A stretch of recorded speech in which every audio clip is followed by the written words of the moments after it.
Hello everybody, this is ManuS and welcome back to another Legends of Runeterra spoiler review video. We're already on to the next spoilers.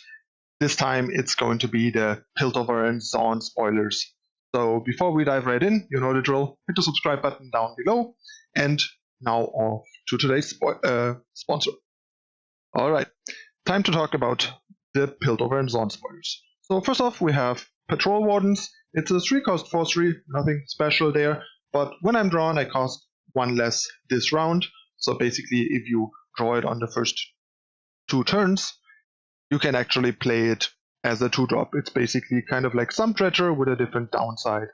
The problem a bit here is the variance. Although keep in mind we're playing with fairly small decks, so the chance of getting them if you play 3 is kind of higher. Also, I would guess that if you get it in your opening hand, it should also be reduced. So I'm not actually sure how this works. Like it might be that it actually always costs 2 the first time you play it, but then if it gets returned to your hand, for example, with a Will of Ionia or something, then it costs 3 because the opening hand is drawn as well. And I think normally stuff that ends up in your opening hand also has these when drawn things happen. So it should technically be a 2-cost 4/3 on 2 all the time, but I'm not entirely sure. If so, that would be notably better than some treasure, and actually really good.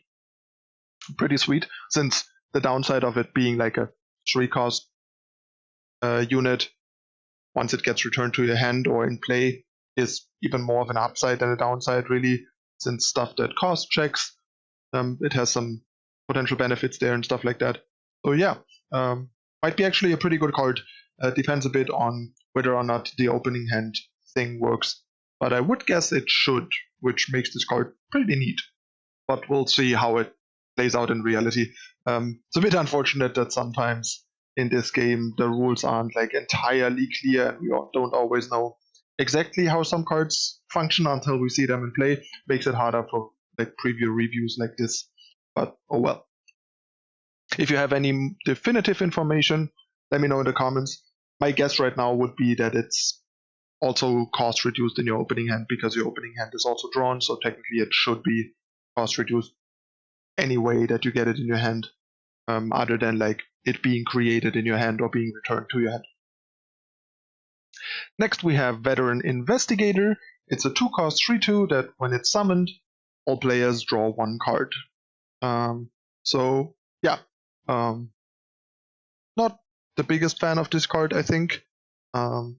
Symmetric draw effects are awkward. You kind of can benefit a bit more if you try and break the symmetry by, for example, being a particularly aggressive deck, like for example in a burn deck. This could be slightly asymmetrically favoring you, stuff like that. But more often than not, these types of cards in the past have been more bad than good, and because you really don't want to like help your opponent draw into stuff as well. And yeah, this is an okay example because the 2-cost 3/2 is decent stats and all, but for now I would lean towards this card not being that great. But there might be ways to like break the symmetry and get more value out of this that we don't know about yet, and it could turn out interesting. But yeah, be careful with symmetric effects like this. Next we have Insightful Investigator. The 4-cost 3/3, and when you play a 2-cost card, you draw 1 card, and the card is fleeting that you draw. So yeah, solid card advantage. 4-cost 3/3 is below the curve, obviously, because of the ability.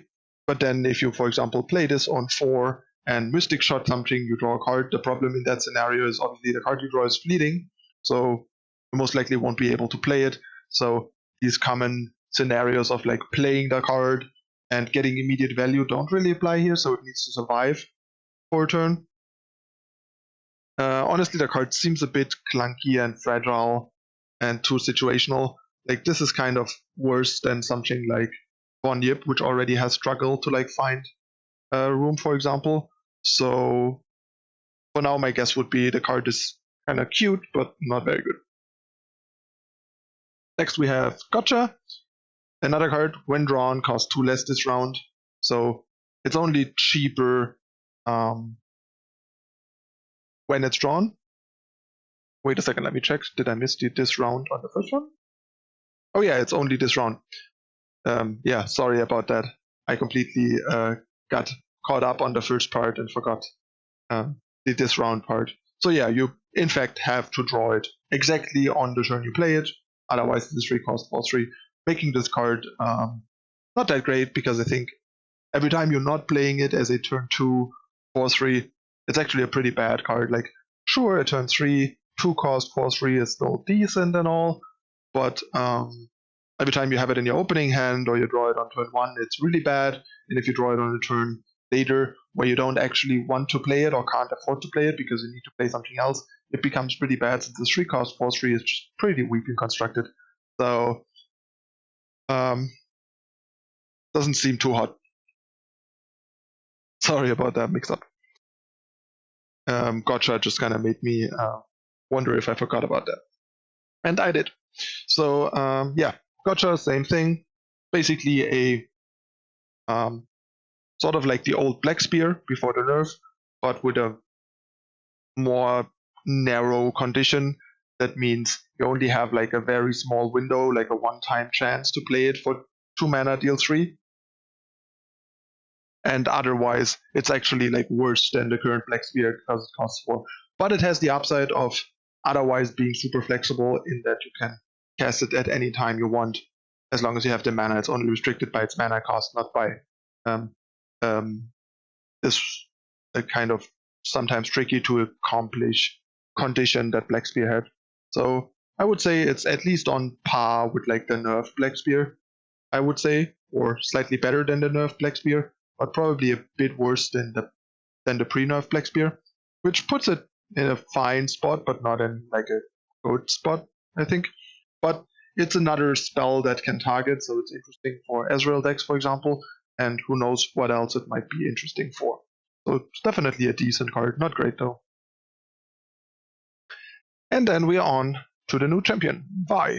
She's a 5-cost, 2/5. We're actually seeing a lot of 5-cost champions. I think that's like the third 5-cost champion? No, actually it's the third. It was Gwyn is 5, Swain is 5, and Vi is 5. Sidrani is 6, and Mayokai is 4. So we're seeing a lot of expensive champions. I guess because we already have some cheap champions in each faction, they kind of just like adding on top for those. It's a bit weird. Like, for example, in case of Freljord, we already had a fairly high average champion cost in Freljord and got an additional 6.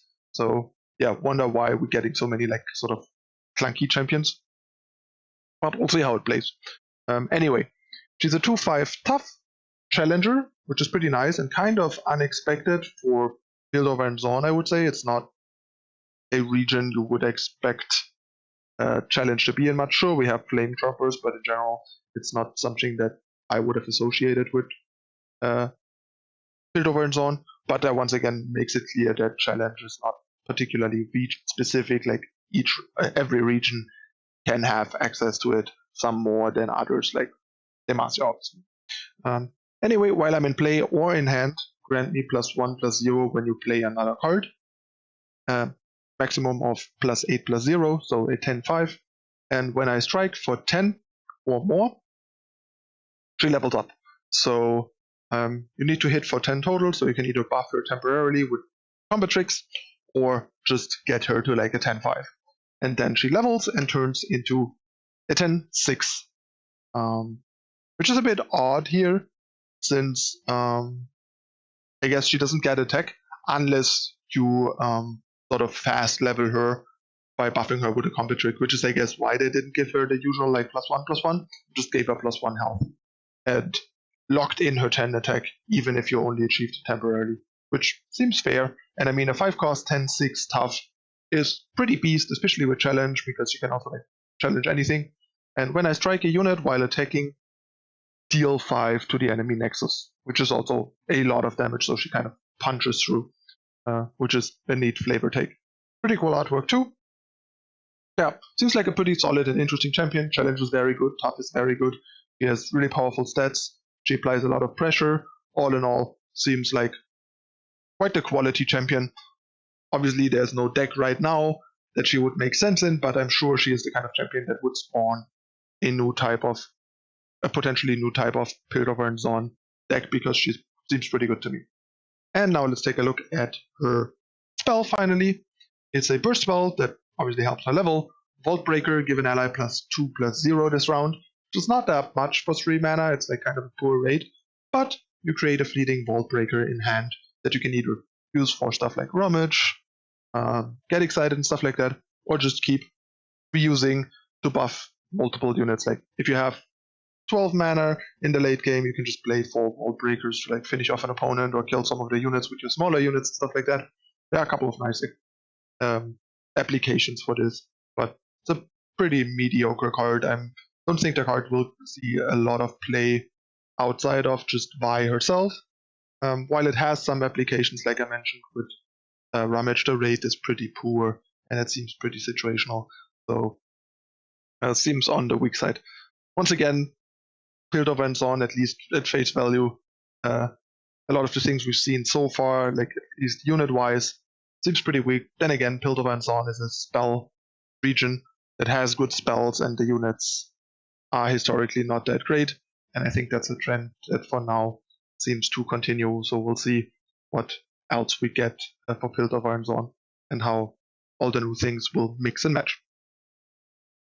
Alright, that's already it. We come full circle for this latest batch of spoilers. I'll be back in a few days, I think in like 2 or 3 days, with the next batch of spoilers. So we'll see what region we get next. And yeah, this is pretty exciting.